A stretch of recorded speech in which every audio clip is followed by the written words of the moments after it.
Hi there, this is Judy Marie from the DG Murray Trust in South Africa. In this video presentation, I will be trying to convince you of the importance of developing and documenting a theory of change for your social program or intervention. But what is a theory of change?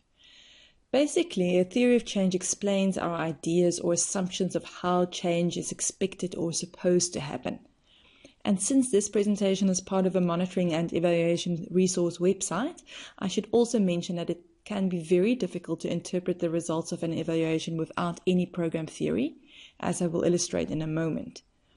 Let's look at an example of a hypothetical program that tries to improve the vitality of teachers in a poor country by teaching them to cultivate tomato plants in school gardens. So how does that work? That is precisely what your theory of change explains. As a start, this hypothetical program invests resources such as seed, soil, water, and fertilizer, and then through their activities, which entails training teachers to plant, fertilize, and water the tomato seeds, they hope that the teachers will soon be producing tomato plants. One of the products of the program is thus tomato plants, another is teachers trained to cultivate the tomato plants. We call these program outputs. As a short-term outcome, they are of course hoping that teachers will produce a reasonable harvest of ripe, good-looking tomatoes. The theory is that if the teachers eat more tomatoes, in the longer term they would enjoy some serious health benefits. But what is more, if they could sell the surplus tomatoes, they could use the extra cash to further add variety to their diet. And in a chain effect, they hope that ultimately teachers that are healthier would also be more vibrant teachers that teach children better. Now, suppose you are evaluating the program and you are assuming that ultimately this program will be effective if it shows that teachers that have participated in the program are healthier after the program than before the program.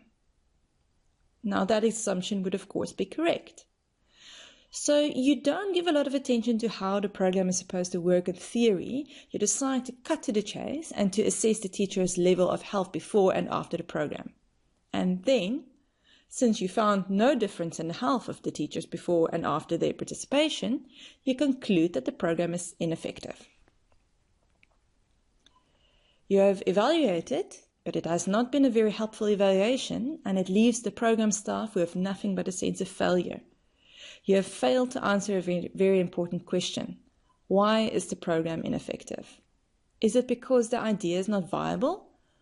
Or is it because the teachers struggle to keep the plants healthy because of a lack of water or disease? Perhaps the tomatoes were not harvested when they should have been. Perhaps the teachers did not do a very good job of cultivating the tomatoes because they did not understand the training that well. Or perhaps they were simply not that motivated.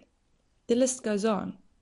So the bottom line is that if a program spends the time to document a theory of change when designing a program, it will assist them to choose their activities and to identify and compensate for risks early on.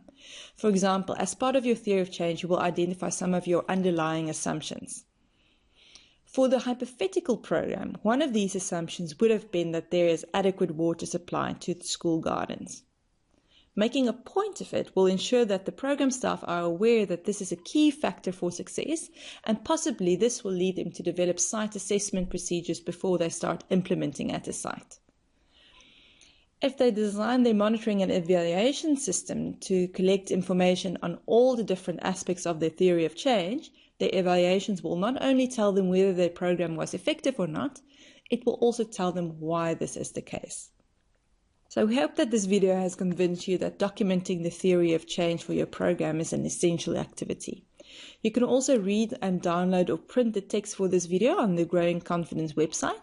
We provide the link for the site in the video description below. On the site, we take you systematically through the information that you need to know and the steps that you need to take to develop and document your theory of change. Thank you for watching and listening.